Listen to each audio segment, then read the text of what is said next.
বন্ধুরা, আমরা আজকে ভেটকি মাছের সর্ষে পোস্ত করব। ভেটকি মাছটা ভেজে নিয়েছি হালকা করে, পেঁয়াজটাও লাল হতে দিয়েছি। পেঁয়াজটাও লাল হোক, বলে আমি মশলা দেবো।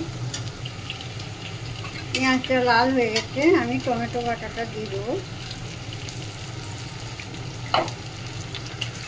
একটু নুন দিয়ে দেবো, টমেটোটা গলে যাবে।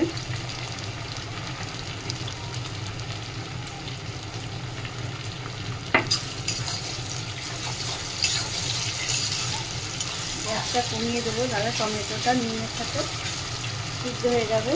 আমি মশলা করে দেবো। লাল লঙ্কা পাউডার, হলুদ গুঁড়ো,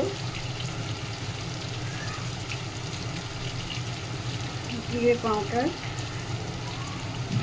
একটু ধনে পাউডারও দিয়ে দিচ্ছি আমি।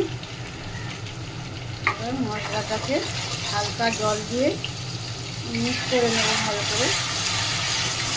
টমেটোটাও গলে যাবে, মশলাটাও ভাজা হয়ে যাবে।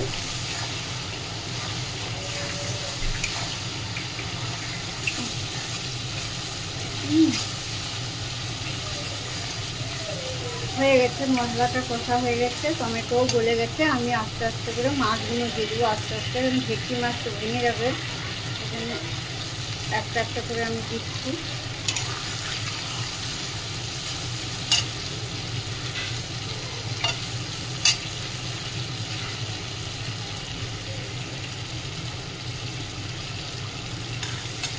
ভেটকি মাছটা একবারে দিলে ভেঙে যাবে বলে আমি একটা একটা করে দিচ্ছি।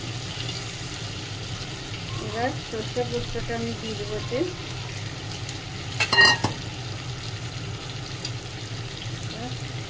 সর্ষে পোস্তটা দিয়ে দিচ্ছি।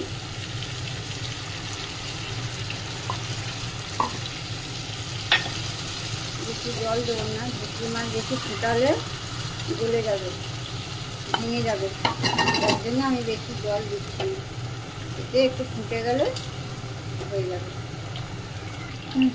মাছটা হয়ে গেছে, আমি এবার কাঁচা লঙ্কা কাটা, ধনে পাতা দিয়ে দিচ্ছি। রান্নাটা কেমন হলো বন্ধুরা কমেন্ট করবেন, শেয়ার করবেন, পাশে থাকবেন। টাটা।